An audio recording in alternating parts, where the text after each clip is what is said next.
Hi, this is Lucy.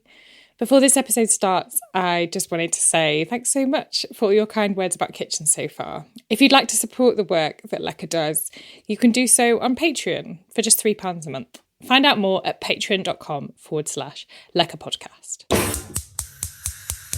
Oh, very traditional roast sausages, chops, liver and bacon.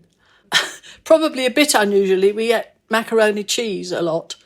My mother started work as a teenager in an office. She was a clerical worker. And she had macaroni cheese in a Lyons cafe. And she didn't know how to make it, so she guessed. And she made it like you make rice pudding. So she put milk, macaroni and cheese in a dish and put it in the oven. We loved it. I didn't know how to make proper macaroni cheese until my mother said, "Oh, I never knew that was how you're supposed to make it." But it's still a family favourite meal. Because she went to work, shopping was a bit different for us. We didn't shop daily and we were quite a walk from shops because Hackney Downs wasn't a shopping area. Food shopping in Britain changed a lot over the second half of the 20th century. So she would carry shopping on a Saturday back from Sainsbury's, which was about probably 3/4 of a mile walk to go to Sainsbury's, or maybe a bit more. And it was a small store. There were other smaller local Jewish grocery stores, and we used to have a delivery on a Thursday evening from one of those. I'm Jennie Thomas, and I was born in Hackney, in London, E5. With increasingly more women going to work outside of the home, the frequent trips to independent grocers were slowly being replaced by less frequent visits to the relatively new self-service supermarkets. And this was facilitated by technology that had been around for a little while, but hadn't really been available yet. So that meant that food could be stored in our fridge. We could buy meat, not on a daily basis. It could be bought once, maybe twice a week and kept in the fridge, which was perfect.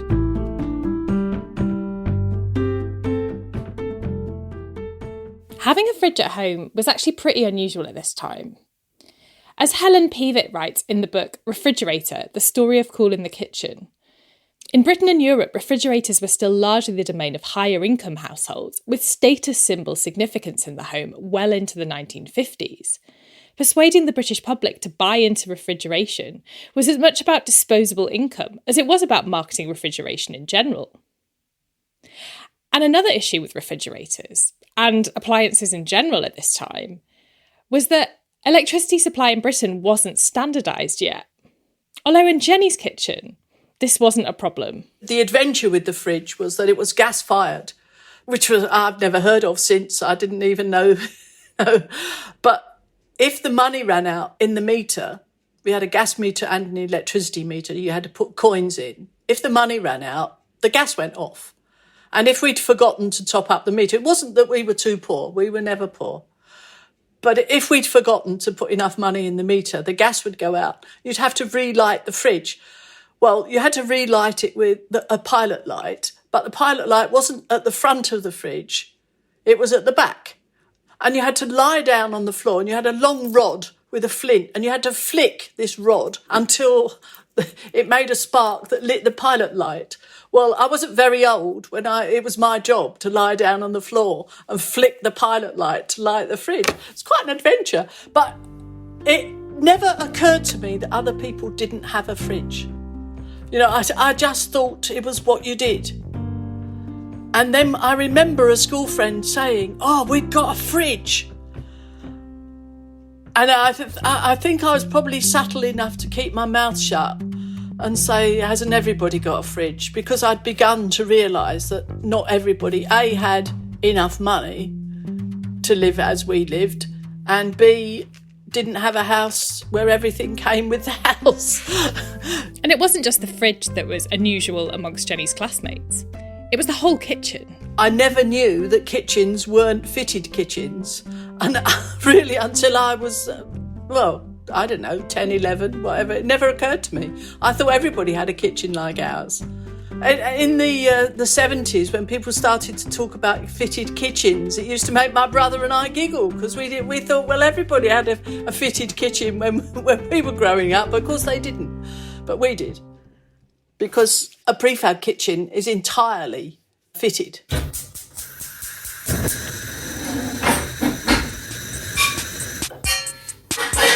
You go in the back door. It's a really small kitchen. It's tiny. It's like a tiny little box. Gas hob. So you have the stove, worktop, counter, sink, a small fridge. Underneath the draining board was the gas fridge. If more than one person's in there, everyone starts to get a bit flustered. That's the general vibe.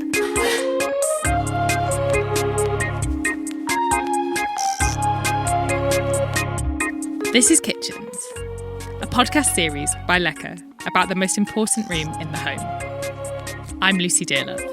They left out any element of human emotion and emotional intelligence and what people needed from kitchens. This kitchen is not suitable for me. It doesn't enable me to cook. Kitchens are more clones of each other than living rooms or bedrooms are. Why is that? Episode 4. Flat Pack. It was like a child's drawing of a house. The front door was in the middle, with windows to either side of it. A quarter of British dwellings had been destroyed or severely damaged by the time the Second World War ended in 1945. Although the house-building efforts that started defining Britain as a nation of homeowners had begun in the interwar period, as discussed in episode 1, it was towards the end of and after the Second World War when, by necessity, the government's housing programme was escalated. The window frames were all painted green and cream, council colours, and the slats that joined the wall partitions together on the outside were also painted green, and our front door was green. Some people launched out and painted the outsides different colours, but my father was ever a conformist, and he left it at green and cream. He said it belonged to the council, and if they wanted to paint it, they could. He was quite a convinced socialist, my dad. So he didn't want to buy a house. He believed in paying rent to the council, and he thought that was fine. From 1942 onwards, the Burke Committee, a working party established by the wartime coalition government, were considering how to address the housing shortage caused by the Blitz and also by unfinished slum clearance, which had left many people in unsuitable and unsanitary housing. In 1944, the Housing Temporary Accommodation Act was passed, and the immediate solution that was decided on was temporary prefabricated housing. The committee's decision was influenced by many things, including the effectiveness of mass production and economies of scale, and also how armaments factories could be converted to house production. There was also a shortage of skilled construction workers and traditional construction material, and so any solution had to provide semi-skilled and unskilled jobs, which prefab construction did. I live in South East London, where many prefabs were built after the Second World War. And it's amazing how long many of them lasted, considering they were only ever meant to last 10 years. I moved here about 7 years ago and can really clearly remember walking down Ivydale Road in Nunhead and just being amazed to see 2 prefabs still standing. Although those ones have since been demolished and new houses have been built on the site. There's also the famous Excalibur estate in Catford, 189 single-storey 2-bed prefabs made by Uniseco. It was only in the past 10 years or so that, amid protests, Lewisham Council approved demolition of the prefabs, although 6 were listed by English Heritage. The dedication of the protesters trying to save the prefabs of the Excalibur estate seems characteristic of how positively many current and former prefab tenants feel about their homes. Jennie Thomas's memories of growing up in a prefab, where she lived until she was 16, are impressively detailed. The prefab itself had 2 bedrooms, a bathroom, kitchen, a sitting room. All the rooms had fitted cupboards, lots of wardrobes, cupboard space. even in the sitting room, there was a fitted cupboard.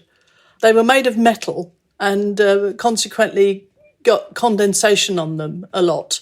So they were prone to grow mildew on your clothes if you weren't very careful. We had a coal fire with a back boiler, and it heated the water and warmed a large airing cupboard. So yes, it was luxurious, I realise now. Both my parents had grown up in very crowded households. They had 7 brothers and sisters, and they probably appreciated the space. They married in 1940, but my father was away for the next 6 years, and they moved into the prefab during 1946, soon after he came home. The prefab was one of 25 built on Hackney Downs. Like many boroughs, Hackney loaned land temporarily to London County Council for the construction of the prefabs. It was a triangular piece of land, and as Jennie's family lived at number 1, they were in the point of the triangle, which meant that they had a degree of privacy that was really unusual at the time. So it was like living in a detached house. I never thought about it. I just thought it was what everybody did, until I started going to other people's houses and I realised they didn't all live the way I did. And I didn't think of myself as... We weren't poor. My father was a skilled manual worker, so we had and my mother went to work from when I was very small. So we had a comfortable living, and it suited us very well. There were around 11 different types of prefabs, amongst the 150,000 built after World War II. And a key feature of the vast majority of them was a service or heart unit that was entirely prefabricated. It was like a single unit for the bathroom and a single unit for the kitchen, all built along one wall, so they could be installed back to back with the plumbing running through the wall between them. The towel rail was heated with water which came... You lit the fire in the sitting room, and that heated the water on a back boiler, and water that warmed the airing cupboard, and the water flowed through a towel rail in the bathroom. Amazing. So that we had a heated towel rail. It was an amazing feat of engineering. It was beautiful. The prefab kitchen was designed by George Feyer, who was originally from Hungary and who later went on to work for the kitchen company Hygiena. Feyer was thought to have been inspired by the Frankfurt kitchen. The Frankfurt kitchen is often named as a huge influence on the modern fitted kitchen, but I haven't really touched on it yet in this series, as Margareta Schudler-Hotzky, the Austrian architect who designed the Frankfurt kitchen for the new Frankfurt housing programme in the 1920s, was directly influenced by people like Lillian Gilbreth and Christine Frederick, so it made sense to focus on their work instead, which I did in episode 2 of this series. What was notable about the Frankfurt kitchen in this context was that it was completely prefabricated, and it was designed specifically to be installed quickly and easily in mass housing, which explains why it was such a useful influence for the prefab kitchen. It was one big metal unit. You go in the back door, and to your right, draining board, sink, gas hob, worktop. Underneath the draining board was the gas fridge. Under the sink, a cupboard for detergent and stuff. Moving on from there, an oven underneath the hob and a grill. And then above there, a plate warming rack above the hob, all built in. And then underneath the last part of the worktop were cupboards and drawers for cutlery and whatever else you wanted to keep. The worktops were cream enamel and the cupboards were green metal. And the metal went up the wall, and then set into it was a large saucepan rack.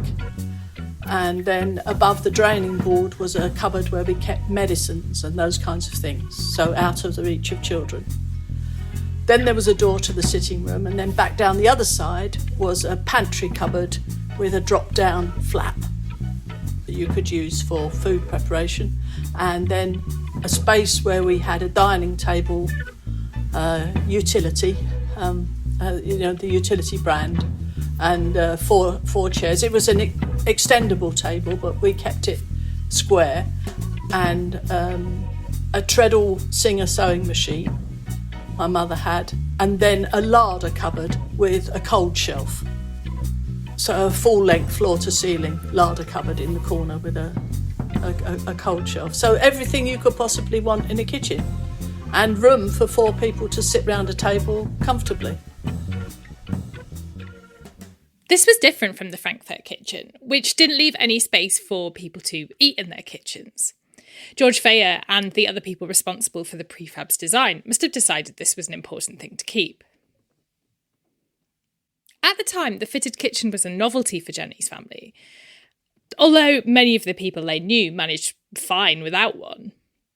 Likewise, the fridge made life easier, but at that time people did live without one. They used cold shelves and meat safes made from stone and metal that chilled food like meat and dairy for a limited amount of time. Regular deliveries and the fact that many women still worked predominantly inside the home and had time to shop more frequently meant that produce didn't necessarily need to be kept for a long time. For many people in the UK these days, it's incredibly difficult to imagine life now without a fridge. Our entire food system, pretty much, is built around refrigeration, prolonging life and allowing freighting over great distances. As Helen Peavitt writes in Refrigerator, in the modern world, our domestic refrigerators are food hubs, the nexus from which we plan our meals, store foods, and focus our food consumption. The refrigerator has made itself indispensable to modern lives and eating habits, with our dependency on them growing inexorably. It's what makes appliance poverty such a huge issue. Research from the organisation Turn to Us in 2020 found that 2.8 million people were living without a freezer, that's 1 in 10, and 900,000 people were living without a fridge, that's 1 in 30.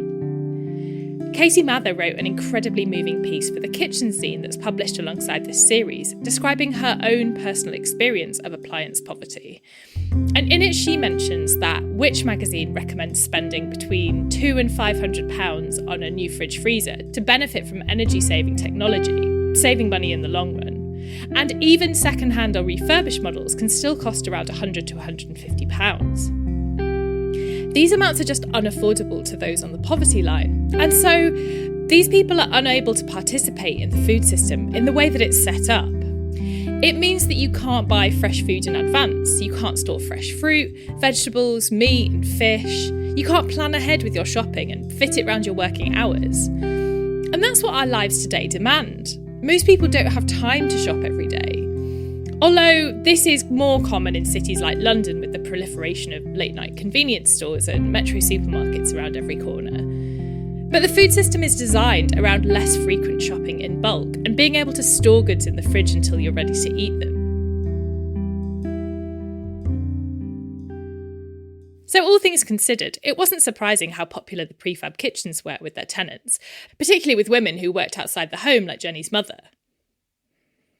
In a report presented at the International Scientific Management Congress in Brussels in July 1951, called The Effect of the Design of the Temporary Prefabricated Bungalow on Household Routines, it was acknowledged that the kitchen planning of the bungalow was extremely popular.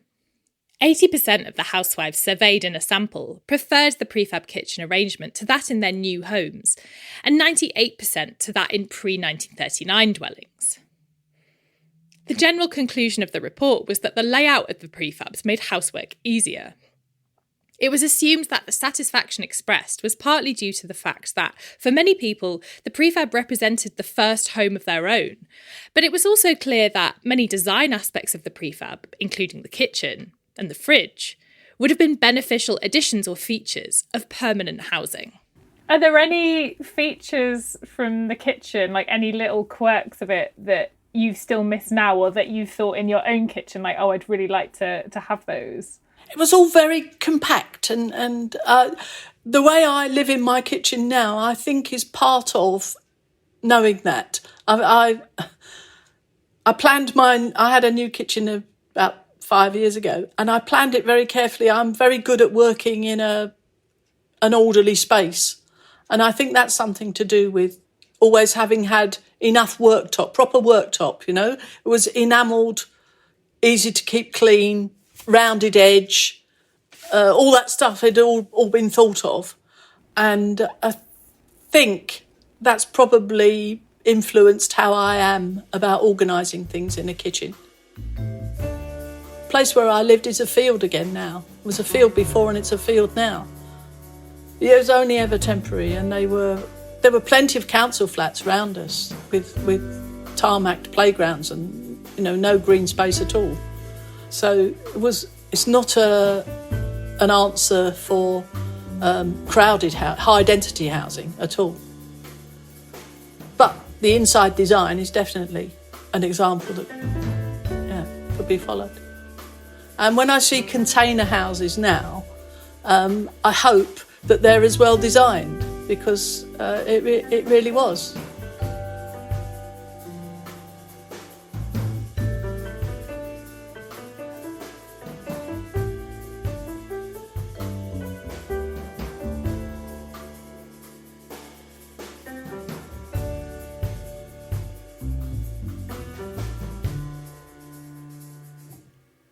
I thought it was really interesting that Jennie drew a parallel between prefabs and what she calls container housing, which is the sort of increasingly reported event of people living in shipping containers.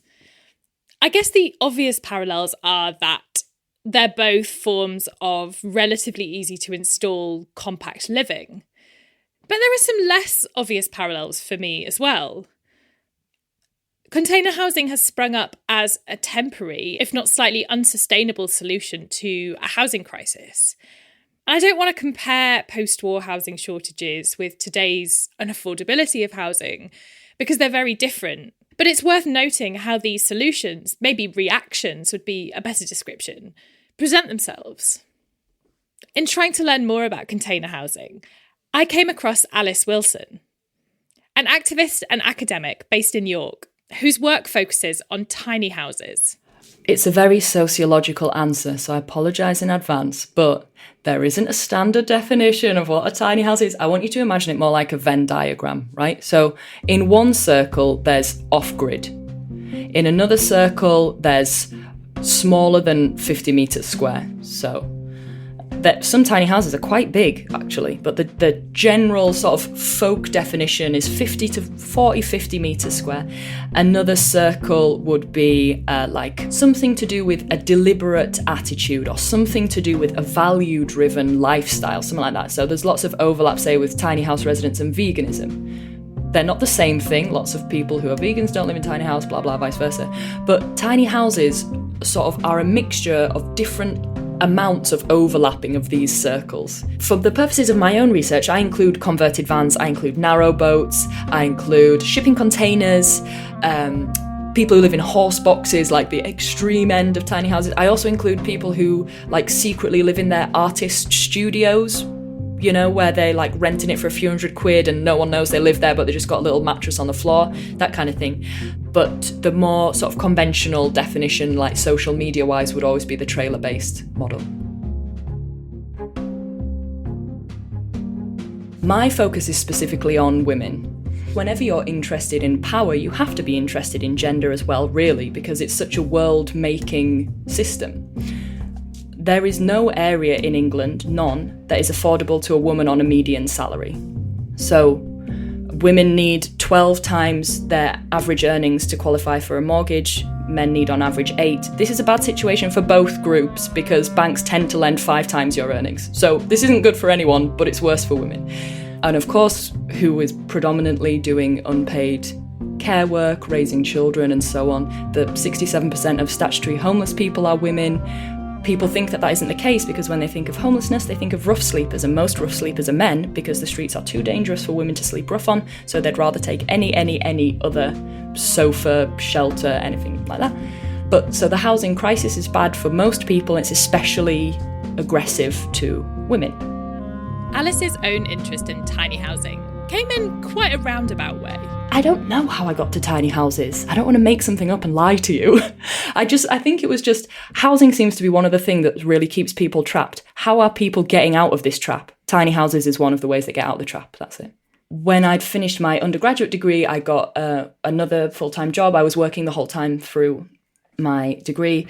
I got a job because I wanted to buy a house with my partner and I needed to have so many pay slips to prove that I could keep earning minimum wage for the foreseeable future. And I thought, this feels like a bit of a scam. I don't know about you, but this feels like a bit of a racket. And it got me thinking about housing and how that seems to be one of the centrifugal forces that catch and trap people into the places that they're in. So the single most powerful predictor of if you are going to be wealthy, it's got nothing to do with how hard you work and where you live and all that. The most powerful predictor is if your parents are wealthy. That's it. Most wealth is inherited. There's a slight economic and social conundrum when it comes to the demographics of the tiny house residents Alice has met doing her research. People choose tiny houses overwhelmingly because of economic constraints. But of course, that choice is only available to people with a certain amount of financial and or social capital already, right? Because the average house price in the UK now is something like £280,000, something like that. The average cost of a tiny house, by comparison, microscopic, about 40 grand. Nothing in comparison with that. Do you have 40 grand? I don't. I couldn't just rustle it. So it's cheap in the context, but that's just because the context is appalling. That doesn't mean that tiny houses are actually affordable, you know what I mean? But they are more affordable. So taking a pragmatic view, it's going to be more achievable to you to save up, say, 10 grand and get the rest on a personal loan than it is if you saved up 10 grand, you wouldn't be able to get a mortgage because of it's not enough of a deposit and maybe you don't earn enough that they'd feel comfortable to guarantee you a mortgage loan and that kind of thing. So it does offer more flexibility. It welcomes more people into the type of security that you can enjoy when you own the place that you live in. This is counterbalanced by the fact that most tiny houses are illegal. They're not given residential status, right? So people who are living in them in this liminal zone. Like technically it's illegal, but if nobody finds out or if nobody complains or, you know, like we just grow the bushes really high around which of course means that people who have a grandma or their like dog walker's cousin has got a massive house with a massive garden that's completely private and not overlooked, they're again protected. So it just really highlights all the different ways in which these different forms of capital, financial, social, cultural, add layers like a cocoon to protect certain people and,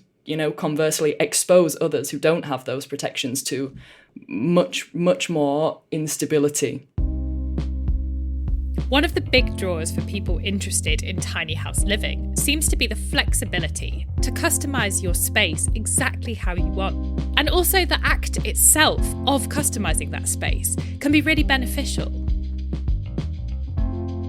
There's a lot of evidence to show already that some of the reason that things like exercising or gaining a new skill, for example, how to use a drill, how to clad the outside of a tiny house, is good for your mental health because it gives you evidence to show that you are effective at stuff. And one of the core things that we can do to make ourselves feel great or terrible is to feel in control or not in control of our lives, which is part of the reason why contemporary working practices can be so harmful, because most people are not given control over what they do in their day, who they report to, the content of their work life, and of course the content of their work life is really the content of their life because they spend a majority of their waking hours there, right? So building a tiny house, especially for women, because construction is such a masculinized industry, loads of the women I've spoken to didn't even know what a drill was, how to differentiate it between, you know, a monkey wrench, a spanner, any of that stuff. And proving to themselves how much they can do has been transformative in their self-esteem. I don't know what it is specifically about tiny houses that might encourage women to take more control over their space than they do in more traditional forms of housing. Maybe it's the lower stakes in terms of how much the property is worth in comparison. Or perhaps it's a product of this slightly countercultural aspect of living that Alice has touched on.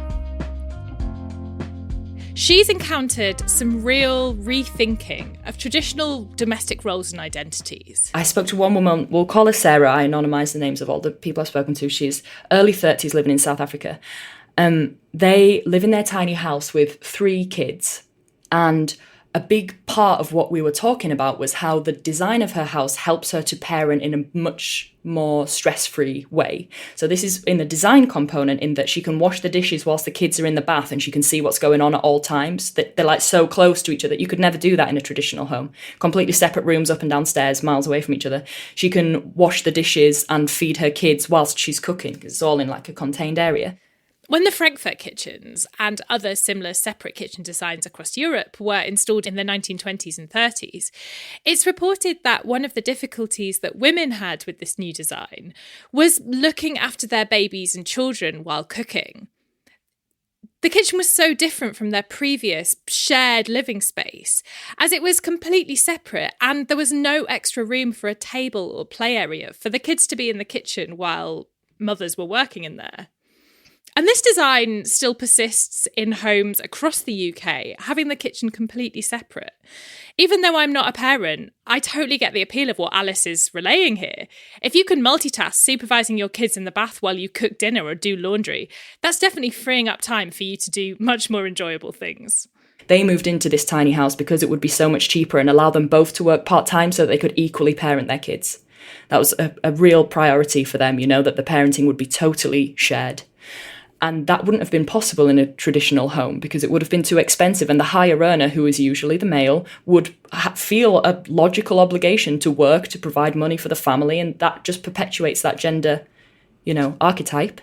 So I think tiny houses are likely to be correlated with heterosexual couples sharing more and being more. The whole thing about tiny houses is that you're kind of picking a bit more what's really important to you rather than just recycling what you've inherited is normal, right?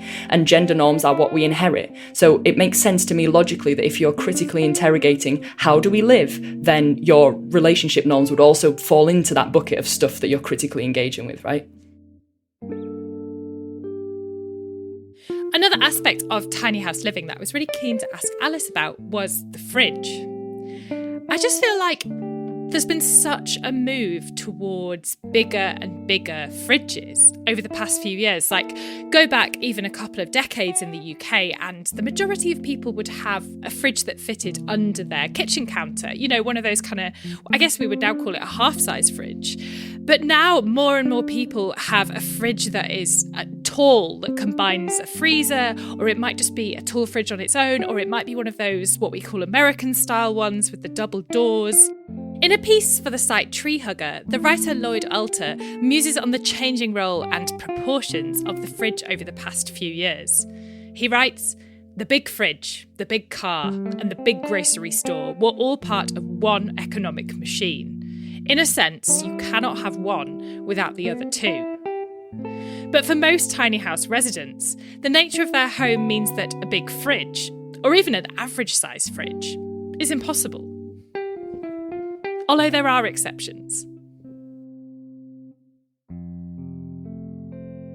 So say, for example, one woman, she's in her early 20s. She bought and moved into a tiny house next to her sister. It's quite cool. They live together as neighbours now. But she really loves to cook. She loves it. She loves to entertain. She loves food. She spends a lot of time in the kitchen. And it's quite unusual for tiny houses to have a full-sized fridge. But she designed the whole house around the full-sized fridge, like how to get it in through the door, how to make it so that she could open the double doors like a big American-style fridge, right, and be able to have everything else all around it. This isn't the usual way to do it, but that's one of the great things that tiny houses can offer is that level of bespokeness, right? Most tiny houses have the kind of fridge that's sort of like a 50-litre one, so it's not like a camper van little one. It's like a half-size one. The thing that people complain about the most is that in a fridge that small, there's no freezer space. Ice cream for nobody, zero. But that it does encourage them to buy more often and smaller amount of produce, and you can't save loads of leftovers and stuff like that, so you're eating what you're making like as you go. And people do a lot of batch cooking, it seems like, so they'll do one big pan of like pasta, quinoa, potatoes, whatever, and have that as the base, and then put a bit of salad one day, a bit of chickpeas, a bit of chicken the next day or whatever, and like make the meals like that, because it's really easy to make mess in a small space. Anyone who's been in a small space, if you've ever been camping, you know that everything just looks a state all the time, right? So everywhere you go, you're hit with a decision that you made 3 minutes ago. The cooling industry, which includes air conditioning, as these units use similar refrigerants to those found in fridges, accounts for around 10% of CO2 emissions worldwide. That's more than aviation and shipping combined. The conscious choice to live smaller makes sense in the context of what Alice said earlier about many tiny house residents leading a value-driven lifestyle. Alice says that the tiny house residents she's spoken to, as a general rule, think a lot about the environment and their relationship with it. we all have this insane idea that when we put things in the bin, we're throwing them away, as if there isn't a way that we can throw it to. The earth is one place, one ecosystem, that there isn't an away. You might as well chuck it in your back garden. It's a fantasy. But that fantasy enables us to keep consuming and throwing away, which is vital to sustain the type of economic setup that we have. And tiny houses, that isn't so much the case. You're more aware of what you create and what you waste, because many of them are off-grid, or at least partially off-grid, right? And because so many of them don't have legal residential status, they don't have rubbish collection. There's no bin people coming to get, so they have to sort out all their own waste all the time, and you can only have a small bin, right? So you're constantly confronted with your food, your waste, your mess, your everything. A lot of the women say that they end up tidying up and cleaning up a lot more often, like multiple times a day, but that the overall amount of time in their lives that they spend cleaning is significantly less. Like prefabs, tiny houses don't seem like a permanent, perfect solution to a broken housing system. But they are a solution that some people have embraced, with extremely positive results for those involved. This isn't the cramped, unsanitary housing that resulted in legal minimum space standards being enforced in the early to mid-20th century. This is a relatively affordable, flexible way of living that allows people to take control of the space that they exist in. And I think, like prefabs, there's a lot to be learned from how people approach kitchen design within these constraints. It forces you to consider what is really important to you, and what you can afford to leave behind. So one example that comes to my mind straight away is a woman in her 60s who is disabled. She periodically needs to use a wheelchair and walking aids and stuff like that. So her whole house is longer, wider and shorter. So she's got more space to move around in her kitchen. Everything is accessible from when she's sitting down. She doesn't always need to be sat down, but her fridge is a drawer system rather than an opening one. It's 2 drawers. One is a fridge, one is a freezer. The whole thing completely customized, really good. It's perfect for her. She started crying when she told me about moving into her house. She was like, I never ever thought that I would be able to cook the way I want to and live the way I want to and move around a house that didn't constantly remind me that I'm disabled. And now she doesn't even think about it anymore. At the moment, we're looking at retrofitting a decommissioned commercial property into units of self-finish 1 and 2 bedroom tiny house flats. Alice is actually in the process of building her own tiny house community in the increasingly expensive city of York, where she lives. So, we'll provide the shell and really awesome community spaces. We've got a big kitchen, co-working spaces, a sauna on the go, a cafe where we can do blues nights and open mic nights and stuff, really, really awesome. Big gardens and that. And then you decide you want to come and live with us, so you come in and you finish off the walls, the kitchen, the bathroom, the fitting, where things are partitioned as to where your bedroom wants to be, if it's open plan, or as much autonomy as we can conceivably give you within the parameters of the planning permission that we have to get legally in order to carry the project through. There's lots of juggling going on with trying to keep everyone happy and still keep the heart of the project true. Together with her co-directors Rebecca and Helen, she wants to offer genuinely affordable housing to people shut out of the current property market. The most important thing is that it's radically affordable, more affordable than anything else being offered. So we're willing to make compromises in order to provide that thing. That's the most important thing. A community of people who can really afford, properly afford, not just nominally afford. The definition of affordable housing is 80% of market rent prices, but market rent prices are not attached to anything. They're not linked to income, they're not linked to anything. So to say that 80% of that is affordable is a nonsense. It's ludicrous. So we're working on a model of affordability that's directly related to the local housing benefit amount. The project, called Op House, is in its early days, but Alice is incredibly positive about where it has the potential to end up. What do you envisage it to be like in that community? Really, really good.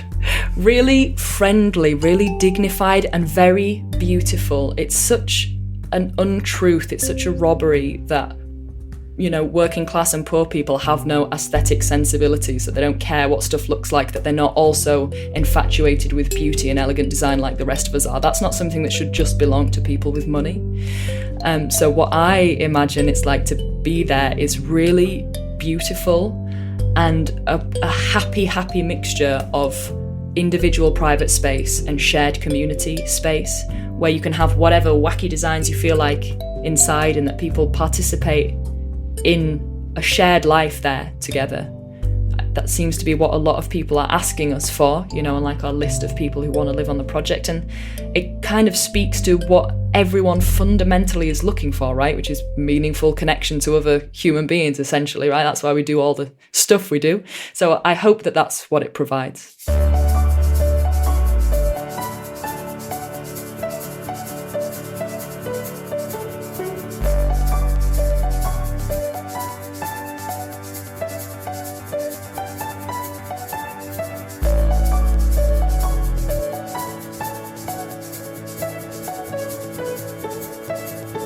Lecker is written and produced by me, Lucy Dearlove. Thanks to my contributors on this episode, Jennie Thomas and Alice Wilson. There's also a print zine featuring original essays and illustrations about kitchens, released alongside this audio series. Buy a copy now at leckerpodcast.com/kitchens. Original theme music was composed for the series by Jeremy Walmsley, with additional music also by Jeremy and by Blue Dot Sessions. Research and production assistance from Nadia Mehdi. Additional guest research by Sarah Woolley. If you've enjoyed what you heard on this episode, or generally on Lecker, please consider rating and reviewing the podcast on Apple Podcasts, as it really helps future Lecker listeners to find it. And if you've really enjoyed listening to this episode, or are a big fan of the podcast in general, please consider becoming a patron of the podcast and help me to continue the work that I've been doing on this podcast. You can find out more at patreon.com/Lecker Podcast.